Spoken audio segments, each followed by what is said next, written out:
நான் வெட்கப்படுவதில்லை,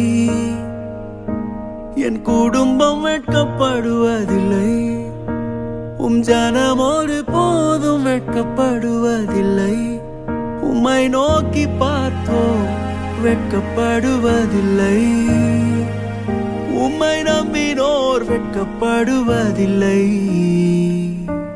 உலக மனிதனுக்கு தான் 4 திசைகள். அந்த 4ம் அடைப்பட்டால் அவனுக்கு வேறு வழி இல்லை.